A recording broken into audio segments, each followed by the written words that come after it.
on est bien arrivé à Vang Vieng. La ville de tous les excès, quoi. Donc c'est tout petit, mais c'est fête, alcool à gogo, jeux d'alcool, drogue et tout ce qu'on veut. On va y rester 2 jours. Hier soir, on est déjà arrivé à l'auberge de jeunesse. Du moment où on est arrivé, les 3 heures, en fait, de 7h à 11h du soir, c'est alcool illimité, gratuit pour tout le monde dans l'auberge, donc ça donne un peu le ton. Il y a quand même une bonne ambiance, on s'est laissé entraîner, on a fini par visiter, on va dire, toute la vie nocturne de la ville. Donc là on est un petit peu crevé, mais bon, cet après-midi on va faire l'activité phare ici du tubing, donc sur une chambre à air de tracteur, tu descends la rivière pendant 3-4 heures, tu suis le cours d'eau, tu te détends, et il y a ce qu'il faut autour. Après c'est vraiment la ville de tous les excès, donc tu n'y vas pas ici pour la tradition, pour rencontrer vraiment prendre un petit choc de culture. Non, c'est un peu à l'occidental, même bien. C'est vraiment alcool, grosse fête. Et après, c'est pas mal au moins parce qu'il y a plein de Chinois, plein de Coréens, donc on a bien parlé hier, on a rencontré plein de nouveaux gens d'un peu tous les horizons, c'était pas mal. Et demain, ce soir on va faire quand même safe à mon avis. Et demain ça va être grosse visite, on va prendre un scoot, on va monter sur les montagnes autour et voilà, on verra bien.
Il y a un peu l'envers du décor, c'est rempli de touristes, donc des lagons magnifiques, c'est encore bien préservé, mais bon,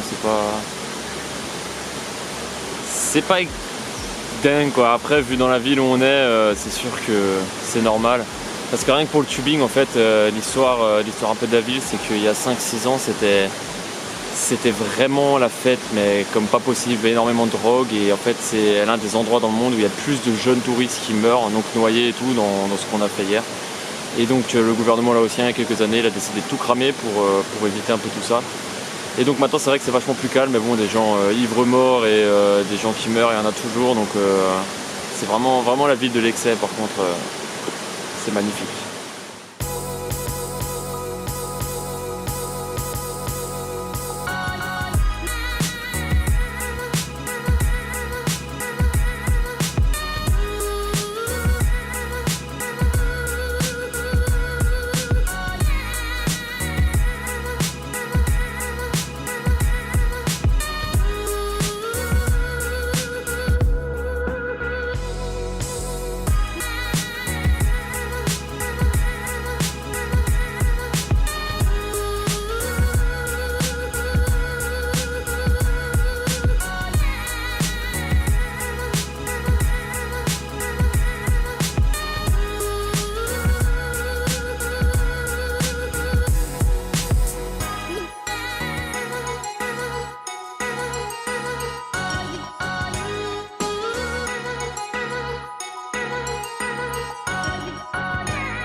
Bon, c'était exceptionnel, hein, on a vu, il suffit de sortir, on va dire, un tout petit peu du village pour observer peut-être un des plus beaux endroits que j'ai vus. Les montagnes, tout, la campagne, on était au milieu des villages, au milieu des gamins, c'était franchement exceptionnel. Des paillettes dans les yeux, là, vraiment une journée bien remplie. Maintenant, on va prendre le bus de nuit à la direction de Luang Prabang, donc le joyau du Laos. On en a beaucoup entendu parler de cette ville, on a quand même assez hâte. Ça va être un peu compliqué cette nuit. On se dirige peut-être vers une belle nuit blanche parce que vu l'état des routes, vu le trou et tout, je crois qu'on va pas arriver à fermer l'œil une seule seconde, mais bon. Franchement, on a hâte, c'était exceptionnel ici. Il n'y a même pas de mots. C'était vraiment une journée à en prendre vraiment plein les yeux.